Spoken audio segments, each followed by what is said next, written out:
How did you get into this world? First of all, you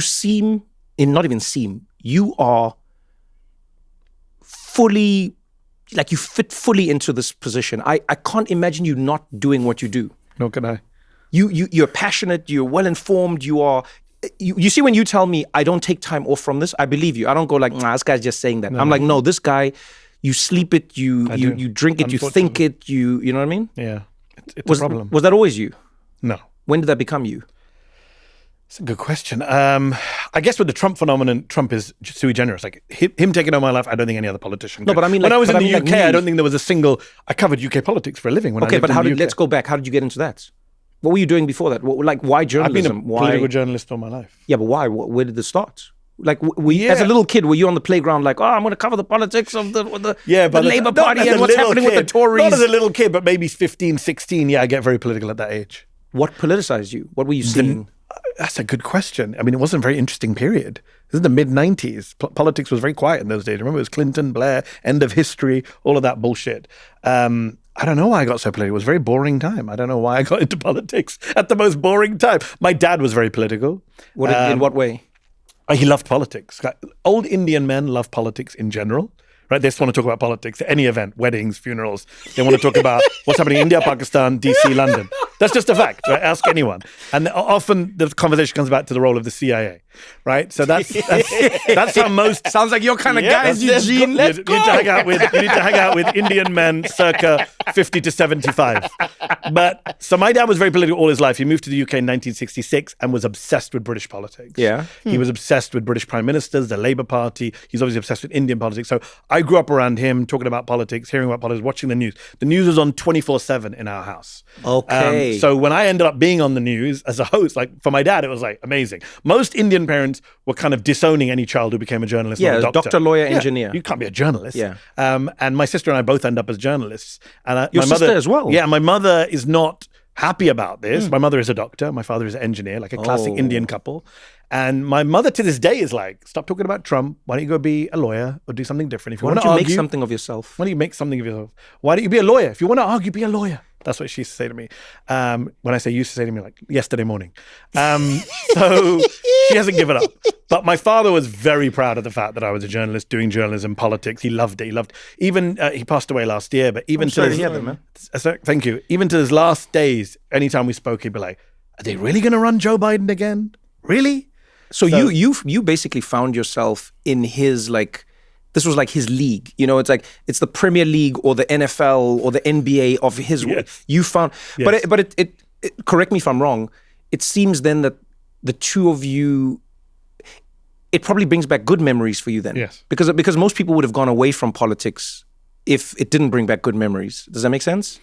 Yeah, no, but it was a great bonding moment. But that's what I'm not. We didn't talk about Liverpool. My dad wasn't a football fan. That's what I'm saying. But we that's talked about. Well, anytime he'd call me, he'd be like, "Oh, I watched this video you did. I'm not sure I agree with what you said there about Trump or whatever it is." Yeah. So that was always an interest, even till the very end. That was what he wanted to talk about. He was very upset. Anytime I'd visit him, he always had the news on 24/7. So you'd be like, "Oh, this happened. This happened. Do you know what's happening?" He was super informed because he just read the Guardian all day, watched Channel 4 News in the UK and CNN or whatever it is, Indian news. So that's in the household. That's there around me. And then generally, I wrote about this in a book I wrote about debating, which is I grew up in a house where we were encouraged to debate and argue and question and dispute. Like my dad, and I talk about this in the book, in the late 1980s, Salman Rushdie publishes the Satanic Verses, right? Muslims go crazy. It's a blasphemous book. It's insulting the Prophet, which it did.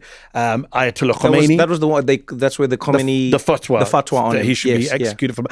And at the time, people in... Do you know the story, Eugene? Oh, yeah. Please tell the story, because a lot of people, I don't think, just know it. So Salman Rushdie, very famous Indian, British novelist, award-winning novelist, writes a novel which is kind of fictionalized version of some Islamic history as he understood it, in which the Prophet is portrayed in horrific ways as a baddie, and Muslims being very sensitive got very, very upset, to the point where, at the time, the Ayatollah in Iran, the supreme leader of Iran then, Ayatollah Khomeini, put out a very famous fatwa saying the punishment is death for this kind of writing. Rushdie had to go into hiding. He's still today, he got attacked a few years ago. Yeah, he got stabbed. Again. So it's never gone away, even after the death of Khomeini. And a lot of Muslims burned the book even in UK town, not just in the Middle East. In protest, So it was a huge controversy, and Muslims then got attacked, of course, by Western politicians saying, you people are so backward and barbaric, and look at you, you don't believe in free speech. And my dad, in the midst of all this late 80s, I'm like 10 years old, my dad buys the Satanic Verses, reads it, and then puts it on the bookshelf right by the dining table. So every time we have people over, they're like, what is going on? They're furious. All my dad's friends are furious. Why have you got this book here? Why would you have it? And my dad would say, have you read it? And if you haven't read it, how can you be mad about it? And that mentality, which was very provocative in the Muslim community, is something that I remember vividly. This idea that you shouldn't just blindly follow the crowd. You shouldn't just take what's given to you from on high. You got to question everything, no matter how sacred. Did you read the Satanic Verses? No comment. I did. And? It's awful, but at least you read it. Like, I mean, I don't read it as a piece of literature. What do I know about literature? Salman Rushdie is an award-winning novelist. I'm not. That's not the point. The point was it historically accurate? Was it offensive? All of that stuff. But the point is, obviously, I don't support, obviously, killing people for their views, obviously. But I understood at the time, I understood why it had become such a wedge issue. You want to talk about culture wars today? I mean, that was a culture wars issue. That was viral before viral. Exactly. Yeah, pre-internet, pre-days. And, and then it obviously gets rolled into everything else that then happens in the subsequent decades in the relationship between Islam and the West. I love that you were encouraged to argue and debate by your parents. I think... Yeah, because a lot of Indian parents are like, shut up. I mean, a lot of parents in general, chappal. especially... You heard the phrase chappal? No, what is that? So in Indo-Pak culture, anyone watching who speaks Urdu means chappal means, I'm going to get my sandal hit. Chappal is a sandal. Oh, it's done. That's just like chappal. You're going to get actually, you've just taught me a new one now. Thank you so much. Yeah. Watch yours, the chappal. Chappal. I'm in. And you remember, I've got it for you, Gene. Chappal. Every time you say something anti-Liverpool, chappal. I'm coming for you, bro. Double chappal. Could you debate at home? Wow, such a chappal. No, I don't think there was time for debating. Just as you knew what you were told was what was going to happen anyway. I think But if you answered back, did you get slapped? No.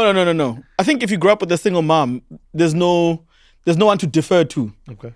So that's interesting. I think when there's a debate happens when there's someone to go, right, talk to your wife. Yeah, when there's an audience to debate for. But now if someone goes, at 6 o'clock we're doing this thing, and you're like, but at 6, and then they leave the room. It's the law. It's the law. It is what it is. It's just the law. Yes. It is what it is. Because when we saw debating is when we went to white kids' houses. Yeah, that was... And we saw the back and forth. Come on, why do I need to do that? They're like, The day Andrew, my friend, told his dad, he said, come to dinner. And then he was like, oh, Dad, we're still playing. And I remember my body getting tense. You can't say that. Yeah, because I was waiting for his dad. And Andrew, he fully turned back. So his dad came to the door, and then he was like, boys, time for dinner. And then he was like, Dad, we're still playing. And he didn't swear or anything. He wasn't rude. But he just said a thing that I would have never thought of. He was like, Dad, we're still playing. Right? We're playing Command and Conquer, right? And he was like, Dad, we're still playing. And then his dad walked off. The whole period between us going to dinner and the dad coming, I sat there tense, waiting for the backlash. Yeah, no, but I was like, he turned his back fully. I was like, how is he so? He's like, oh, we're playing. And then he was back here. And then I was like this the whole time now. Yeah, on standby. Could you you can't. Head on a swivel. That to me was not a concept that ever existed. But I think probably in hindsight, it went too far with me. In the debating. Because now I'm crazy. Now my wife, my kids, my friends, my family, my colleagues have to put up with me being perpetually argumentative. I can't help it. But people have to remind me. But you enjoy it. Yeah, but they don't. So it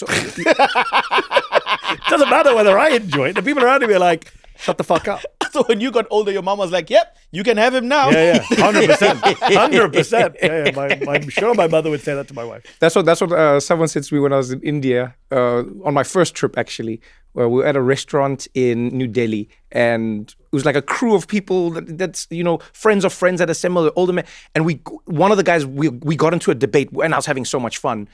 And then one of the other people he worked with didn't know that I was having a good time. And then he came and stopped, and he's like, Trevor, I have to apologize to you. You have to know, in India, we debate for fun, Trevor. Please don't be I was like, yo, my friend, I've found my people. That's all I was like, I have found, this is the most fun I've ever had. Because we also argue for fun in that way. But I guess depending on which culture you go to. You just wanted to tell that story so you could do the accent again. No, my friend, I do accents for every culture. I know, but I love your Indian accent. Every single culture. And by the way, I don't do accents. I like his Indian accent. I do the people.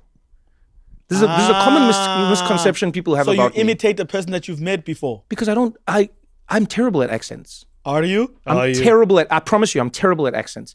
But I can remember how people speak.